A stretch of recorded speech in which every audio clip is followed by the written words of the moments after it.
Good morning students. मैं नीता शर्मा आज आपको कक्षा 7वीं हिंदी द्वितीय में पाठ 27 वाक्य विचार पढ़ा रही हूँ। तो वाक्य विचार में देखिए, सर्वप्रथम हमें क्या देखने की आवश्यकता है कि वाक्य किससे बनते हैं। वाक्य बनते हैं शब्दों से, लेकिन यही शब्द अगर वाक्य में प्रयोग में आ जाए तो इन शब्दों को हम क्या बोलते हैं? इन शब्दों को हम बोलते हैं पद। वाक्य के अंदर अगर शब्दों को काम में ले लिया जाता है तो इन्हीं शब्दों को हम क्या बोलने लग जाते हैं? पद।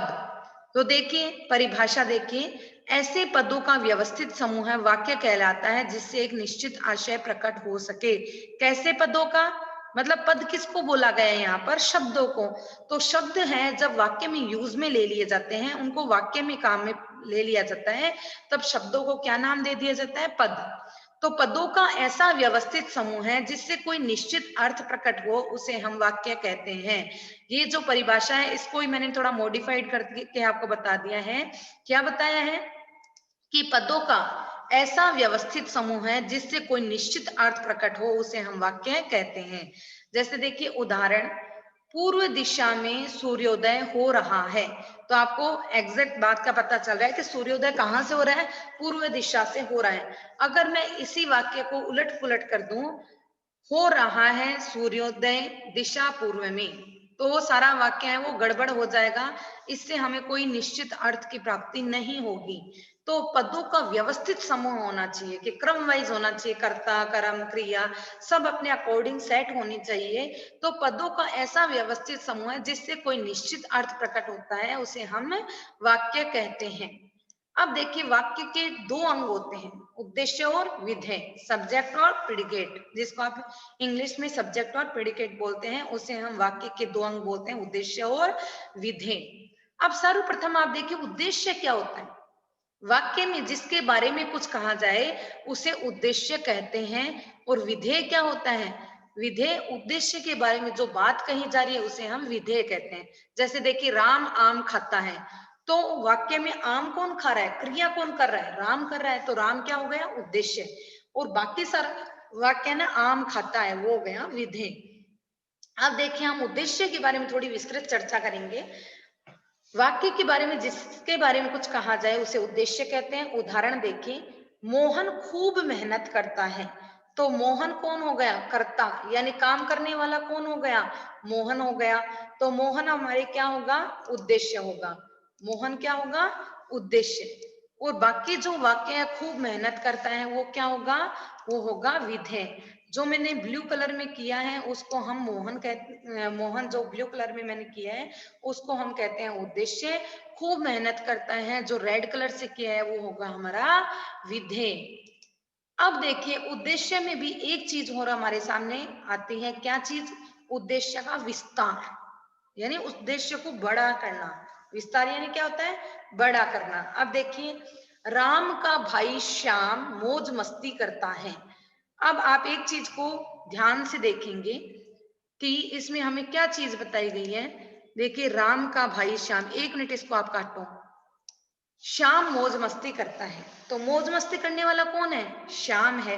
पर श्याम का हमने क्या विस्तार किया? श्याम का इंट्रोडक्शन हमने क्या दिया कि वो राम का भाई श्याम है। तो श्याम है उद्देश्य हो गया, और राम का भाई है वो उद्देश्य का विस्तार हो गया, यानी उद्देश्य को हमने बढ़ा दिया।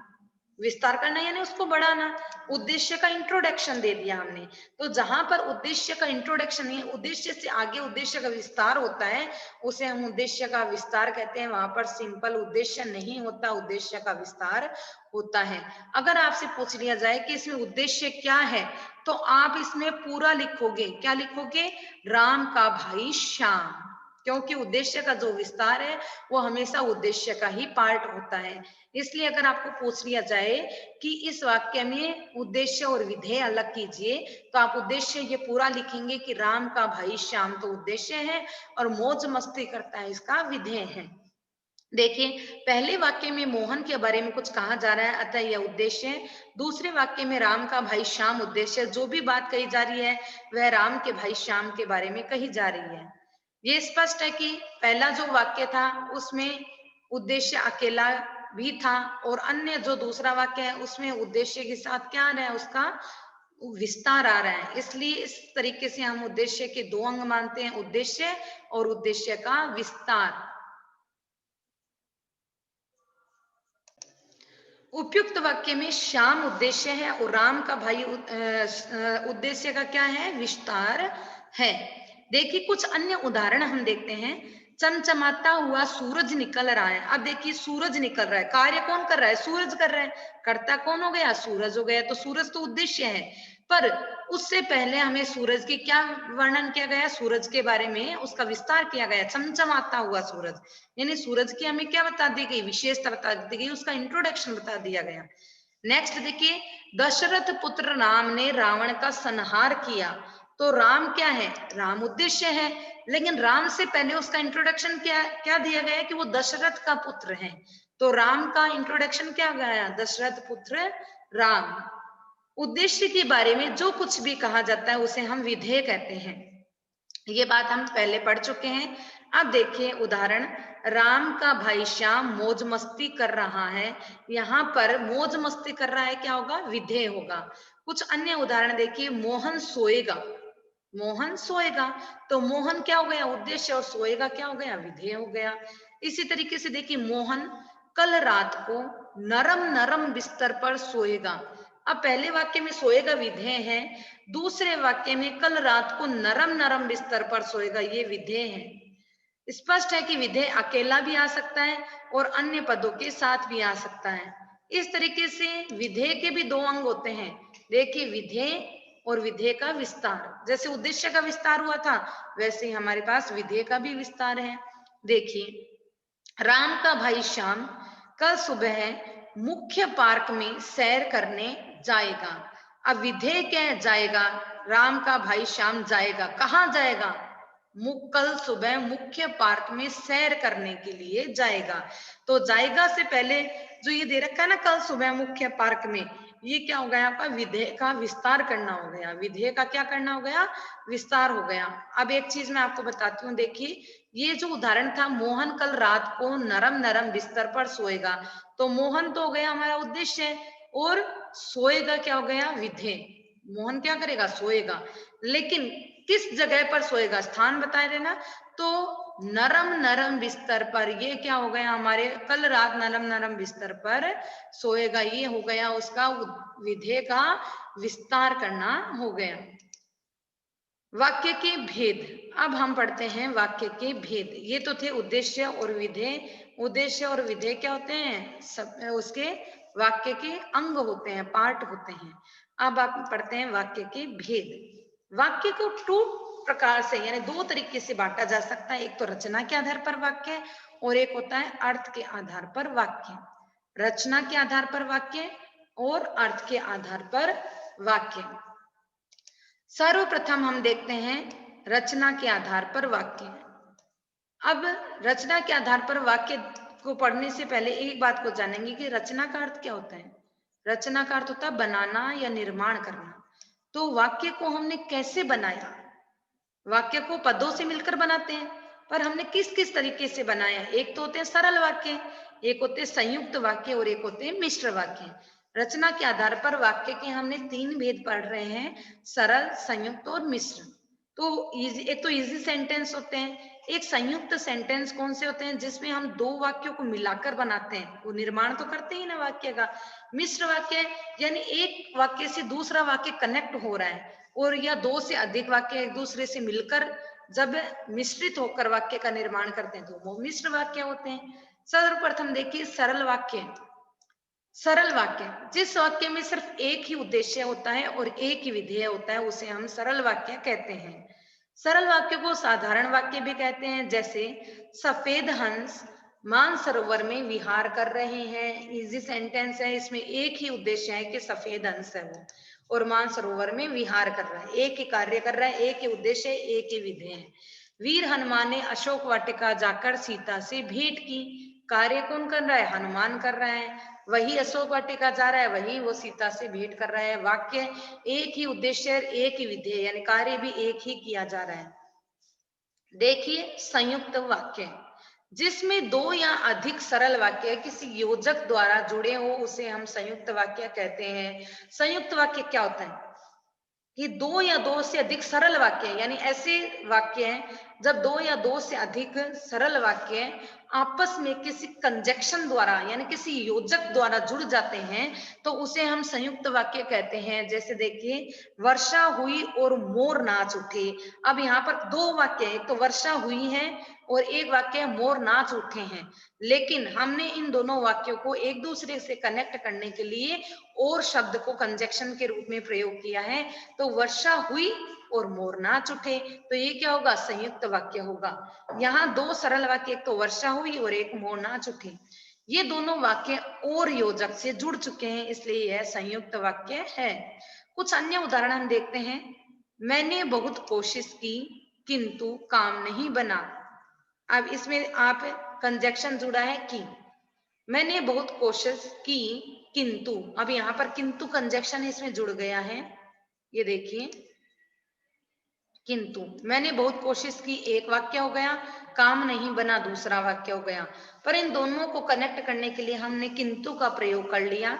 नेक्स्ट देखिए, मुझे कुछ नहीं मिला क्योंकि, अब क्योंकि है वो कंजक्शन हो गया। मुझे कुछ नहीं मिला एक हो गया, दुकान बंद हो चुकी थी। तो ये दोनों वाक्यों को हमने एक दूसरे से कनेक्ट करने के लिए किसका यूज लिया? कंजक्शन का यूज लिया, योजक चिन्हों का यूज लिया। तो हमेशा जो संयुक्त वाक्य होते हैं उसमें योजक चिन्ह काम में आते हैं। अब योजक चिन्ह कौन कौन से काम में आते हैं वो और देख लीजिए आप। और, परंतु, लेकिन, किंतु, तथा, एव, क्योंकि, अथवा आदि योजकों का प्रयोग होता है। ये था अपने संयुक्त वाक्य। नेक्स्ट है हमारे मिश्र वाक्य। जिस वाक्य में एक प्रधान उपवाक्य के साथ एक या अधिक गौण उपवाक्य उस पर आश्रित होते हैं उसे मिश्र उपवाक्य कहते हैं। जैसे मानो वापस से देखिएगा आप इसको, जिस वाक्य में एक प्रधान उपवाक्य यानी वाक्य का छोटा रूप होता है लेकिन वो प्रधान होता है, हेड होता है, उसके अकॉर्डिंग उसके ऊपर ही सारा वाक्य डिपेंड होता है। और बाकी सारे वाक्य यानी एक तो प्रधान उपवाक्य यानी वाक्य का छोटा रूप होता है, वो प्रधान होता है, मेन सेंटेंस होता है। और बाकी जो एक या उससे अधिक जो सेंटेंस होते हैं वो उसके ऊपर डिपेंड होते हैं, उसके ऊपर आश्रित होते हैं, इसलिए उसे हम क्या कहते हैं? मिश्र वाक्य कहते हैं। देखिए उदाहरण से हम अच्छे से इसको स्पष्ट रूप से समझते हैं।